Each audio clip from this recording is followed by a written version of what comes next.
Alrighty, y'all. This video is to show you how to add a grid to your paper that you're going to do your painting on and to your reference picture that you will use to create your painting. And we're going to do a grid just like we did with the skull practice, but in this case you need to make sure that you are doing the grid and you're going to put it on here and you're going to put it on your reference picture. So for yours, y'all, I'd like you to use your 2H pencil so it's super light because you'll need to erase the grid and make sure that you can't see these lines through your paint. For mine that I'm going to make, though, I'm going to use a regular pencil so that you're able to see it on the camera. So the first thing that we need to do is get our supplies ready. So you need your 9x12 canvas paper and you need your printed reference photo that you've already turned in for the assignment. They print out about this big, which I think is big enough to see them. You can always pull them up on your phone to look closer if you need to check different tiny details. So this one looks pretty good. It's not super pixelated and it printed out pretty nice. So what we're going to do first is to measure the reference picture. Okay, so we're going to use inches to measure the reference picture, and then we will enlarge it for your final. So I'm lining up my ruler with the top here, and most of them are printing out just a little bit bigger than 7 inches on the horizontal. So we're going to crop out part of it so that it becomes 7 inches because that's an easier measurement to work with. So we'll go to 7 inches here, and then you're going to go down to the bottom to 7 inches as well and make a little tick mark. This is so that you can cut off this extra area, right? This is a zone that we're not going to be using this zone, okay? And then we need to write that down, so it's 7 by, and then now we need to do the height, and we're going in here. This is almost 5 inches. And I think that if we crop off too much here, we'll lose her face. So let's go ahead and call it 5 inches, and then if that were to happen for your picture, if the picture's too complex, like if I cut it off so that it would be an easy measurement at 4.5, it would come up to her chin, and I don't think that's a nice composition. So if something like this is to happen to you, you will just extend the shapes down at the bottom, and that's fine. So this is 7 by 5.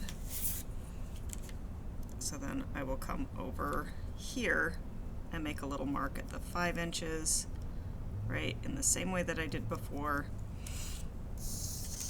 And then I'm making a new exterior shape, right, for this. That is 7 by 5. Now, like we talked about, you are going to be enlarging this picture. Now, most of you aren't enlarging it a lot, but you are going to make it bigger. Now, if our paper is 9 by 12, I can't double this because this doubled is 14 by 10, and that's too big for the paper that I have. If you really want to do it the exact double size, let me know and I can cut you a larger piece of paper. But most of you are going to enlarge it by 1.5 instead. So in order to figure that out, you can mentally do the math if that works for you. Alternatively, you can do the Miss Dorsey method and multiply your two numbers individually by 1.5. So 7 times 1.5 is 10.5. So that's one measurement by, and then I'm going to do 5 times 1.5, and then that's 7.5, and that gives us our two measurements. Okay, so we have our two measurements, and now we can get over to this paper. I'm going to set her aside. I'm going to get over to this paper, and I'm going to change the proportions of this paper so that it is 10.5 by 7.5. So here we go. I take my ruler up to the top part of this paper, and I'm looking for 10.5. Now look, one side of the paper is all raw and gross. I want to make sure that that's the side I cut off. So look at it, make sure that you're on the correct side of the paper, right? We had a little problem with that. If I flip this over, you can see how the wrong side of the paper is a little bit more yellow and the right side of the paper is bright white. So I'm going to go to 10.5, which is right here, so it's right in between 10 and 11, and then I'll come down here and I'm going to go to the bottom and go to 10.5 again and make a little vertical tick mark at 10.5. Then I can take my ruler and draw a line, and this is all going to be excess over here. This is something that we'll cut off at the end, but we won't cut it off right away because you can test your paint here, you can use it to tape things down, right? So it's a useful area. Now our next measurement is 7.5, so I'm going to go 7.5 on the side here, so I'm lining it up with my little line I just made, and I'm going down to 7.5, which is right here. And I'm going to go over to the other side and I'll do the same thing. Got my 0 up at the top and I'm going to 7.5 right here. And then I'm lining it up carefully with my tick marks and drawing my lines. Okay, so this is the area where you'll do your painting. These are excess areas that we'll just use, you know, you put your tape here, you put your tape here, you put your tape here if you need to tape it down, or you can test your paint on the side. Now we need to make our grid. Our grid for this paper will be a 1-inch grid.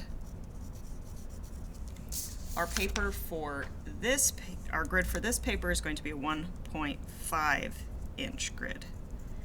And that's because we're making it larger than our reference picture. So in order to do a 1.5-inch grid, you will start by going up along the top and you will make a tick mark every 1.5 inches. So you will start up here at 1.5 and then 3, 4.5, 6, 7.5, 9, and then it naturally makes the 1.5 at the end. Then we will go down at the bottom, and I'll zoom out so that you can see. Don't turn your paper around, lift the ruler and move it down to the bottom, and do the same thing along the bottom line. So 1.5, 3, 4.5, 6, 7.5, 9. And again, your measurements will probably be different, so please use the measurements that you found for your picture.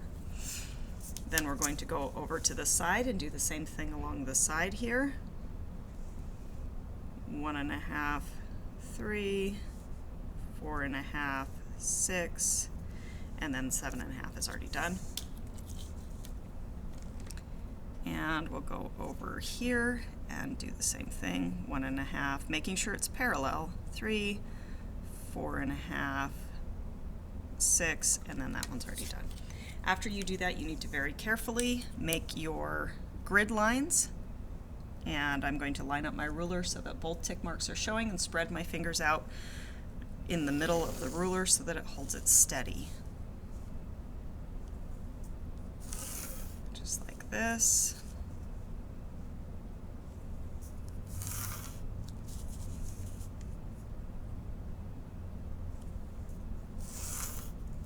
Okay, and then next we're going to do this way. Again, making sure that you can see both of the tick marks and holding the ruler with your fingers spread out so that you are keeping it still in between the tick marks. Again, use your 2H pencil and make sure that it stays sharp and pointy. I'm using this just regular pencil because you've got to be able to see it, homies. So what we're doing in here is just making those lines in between. The next thing that we're going to do is to make the grid on your paper or your reference picture. So go ahead and all right, so when you're making your grid on your reference picture, this, again, remember, is going to be a 1-inch grid, so the measurements are a little bit smaller. Line your ruler up with the top, just in the same way that we just did with your paper, and you'll make a mark every inch. 1, 2, 3, 4, 5, 6. With this, you might want to use a regular pencil because people have been having a hard time seeing the skinny pencils on the light pencils because it's the printing's so dense.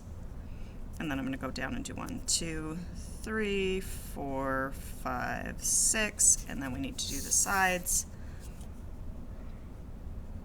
So I'll do 1, 2, 3, 4, just like that, and then I've got the last little bit. Pull that up so you can see it. And that's 1, 2, 3, 4, and then we've got 5. All right, so next we're going to do the same thing to draw the grid on here. And then, yep, so make sure that your lines come outside a little bit so you know where you're lining them up with. That was a mistake on my part. And then you'll draw your lines through.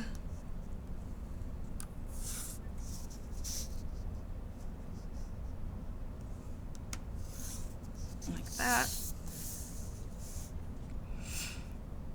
And then draw them through like this on the side. Again, I'm just making sure that I can see both tick marks, that it's on the lines on the top and the bottom, and that I'm holding it in the center like this. And then you should have a proportionally enlarged grid that matches up with your paper. Again, this stuff is excess. Over here we won't be drawing this part of it, right? But it should match up nicely, and then you can draw in the same way we did with the skull, drawing out all of your little shapes. All right, guys.